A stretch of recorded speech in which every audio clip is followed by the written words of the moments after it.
She was handcuffed like a criminal. But what the cops didn't know was that they had just arrested one of the most lethal snipers in American history.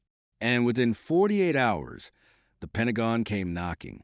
This isn't a Hollywood movie. It's a real story. A story of prejudice, injustice, and power. The handcuffs clicked shut with a sound that echoed through the cram station, loud, sharp, final. They bit into her skin with mechanical coldness, the metal digging into her wrists as if trying to erase the strength once carried by those hands. Wrists that held sniper rifles steady in war zones were now pinched raw by steel bracelets, placed there without question, without truth. The officer didn't care who she was. To them, she was just another suspect. The heat outside had been punishing, but it was nothing compared to the fire rising in Sarah Mitchell's chest. Not from anger, not yet, but from shame, humiliation, that heavy, aching realization that in her own country, in her own town, years of service meant nothing once a narrative turned against you. She kept her eyes forward. No resistance, no protest. She'd been trained to stay calm under pressure. And this was just another battlefield. Sarah Mitchell, 34, auto mechanic, ordinary, quiet, invisible by choice.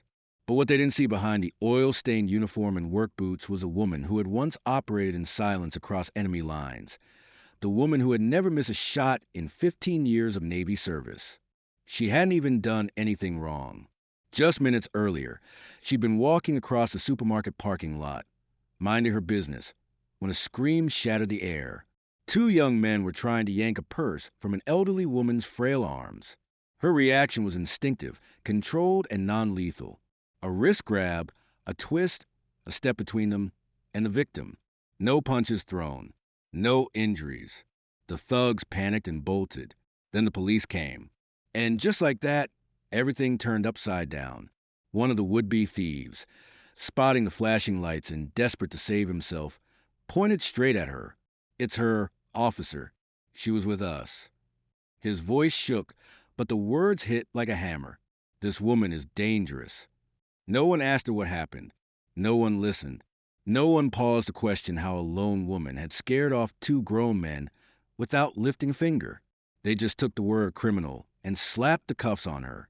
And now here she was, wrists red and raw, treated like a threat, like a problem to be processed.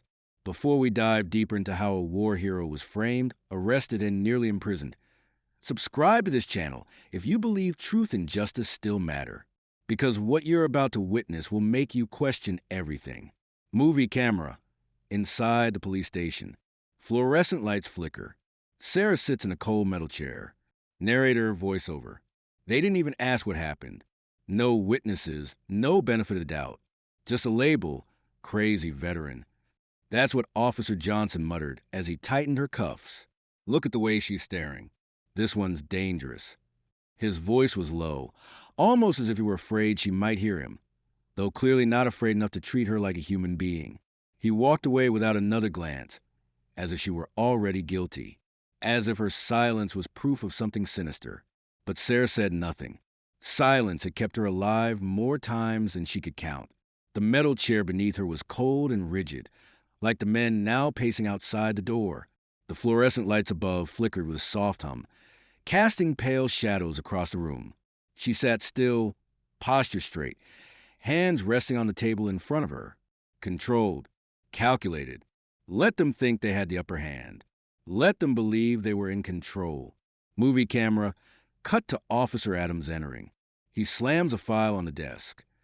Adams, condescending tone. "So, you think you're a hero? A mechanic trying to play soldier?" He stood over her like a man who had never been challenged. His smirk was confident, cocky, the kind worn by someone who had never seen real fear. His eyes scanned her face for a flinch, a tremble, anything he could use to confirm the story he'd already written in his head. But Sarah gave him nothing. Studio microphone, voiceover, calm, tense tone. Narrator. Sarah didn't flinch. She'd heard that tone before, in war zones, from men who underestimated her until it was too late. What they didn't know was that under that grease-stained uniform was a decorated Navy sniper. 15 years of service. 3 classified deployments.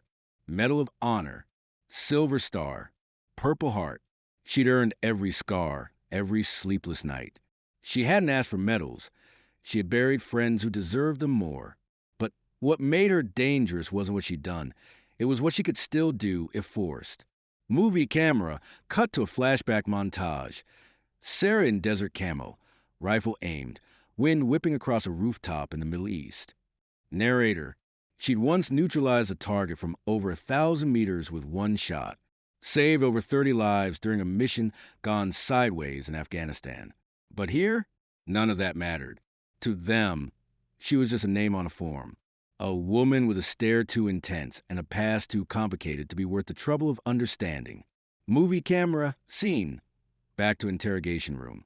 Adams smirking. Adams, you're staying in that cell until we figure this out. And lady, it's not looking good for you.